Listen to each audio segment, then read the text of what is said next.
જય વાઘેશ્વરીમાં મમ્મી કિચનમાં તમારું સ્વાગત છે। આજે આપણે સરગવાનું શાક બનાવવાના છીએ। તેના માટે આ 4 સરગવો લીધો છે, 250 ગ્રામ જેટલો છે સરગવો। તેને આપણે કટિંગ કરી નાખીએ। હવે સાલ ઉતારવાની નથી, આવી જ રીતના કરવાનો છે।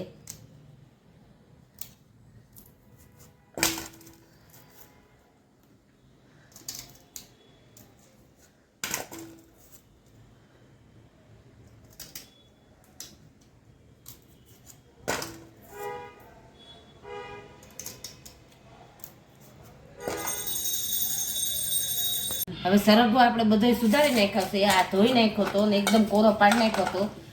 આપણે મીઠું નાખીને હરગવો બાફવા મૂકી દઈએ અને એક જ સીટી વગાડવાની આને।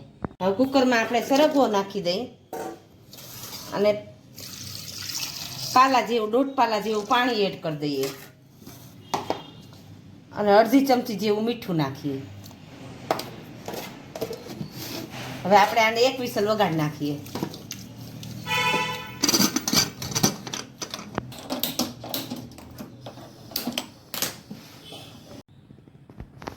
સરગવો આપણો બફાઈ ગયો કે નહીં તે જોઈ લઈએ।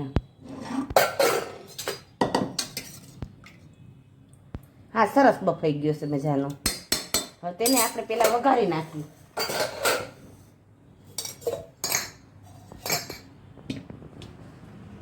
4 થી 5 પાવડા જેટલું તેલ મૂકવાનું।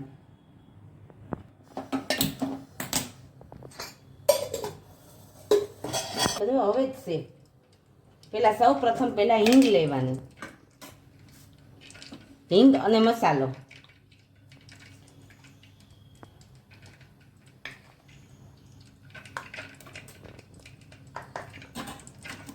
અને અડધી ચમચી જેવું જીરું લેવાનું, આખું જીરું। પાણી છે એ નાખી નહીં દેવાનું, તેમાં આપણે ચણાનો લોટનું બેટર બનાવવાનું।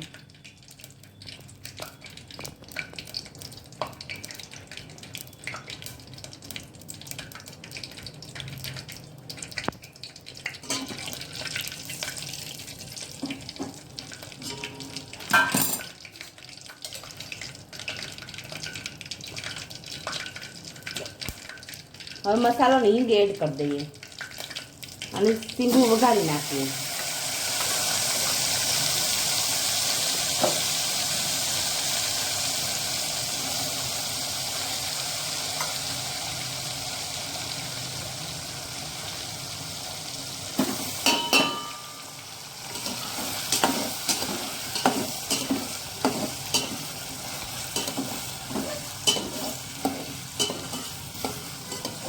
હવે આપણે આ વઘારીને મૂકી દીધો છે।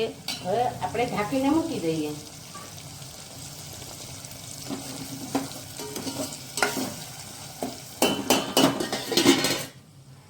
હવે આપણે સરગવાનું પાણી હતું ને બાફવામાં, તેમાં જ આપણે લોટ એડ કરી દઈએ। આ લોટ એક વાટકો ભરીને એડ કર્યો છે। હવે એમાં મસાલો એડ કરી દઈએ, 1.5 ચમચી જેવો મસાલો, અડધી ચમચી હળદર,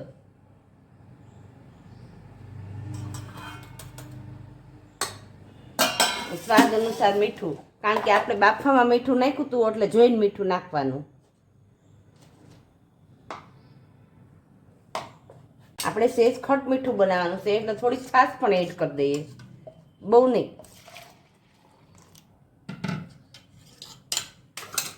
અડધો પાલો આ। હવે આમાં બ્લેન્ડર ફેરવી દઈએ આપણે।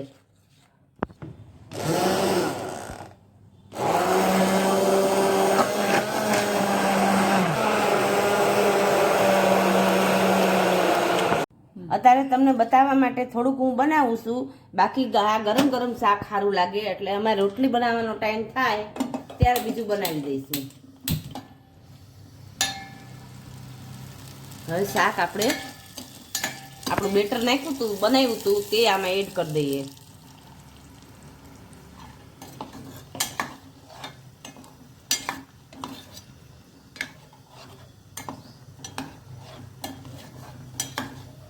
હલાવ્યા જ કરવાનું।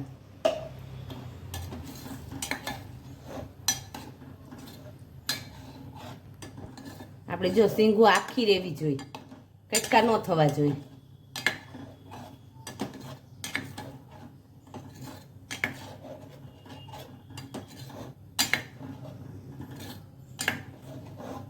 આપણું ઘટ એકદમ થવા માંડ્યું.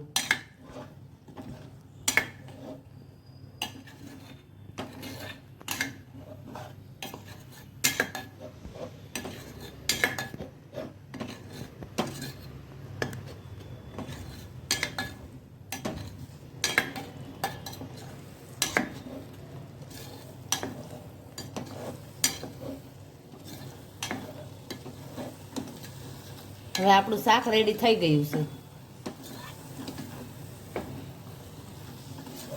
હવે ગેસ બંધ કરી દઈએ. આપણે સરગવાનું શાક સરસ મજાનું તૈયાર થઈ ગયું છે. જો તમને અમારી રેસીપી પસંદ આવી હોય તો અમારી ચેનલને સબસ્ક્રાઈબ કરજો, લાઈક કરજો, બટન દબાવવાનું ચૂકતા નહીં.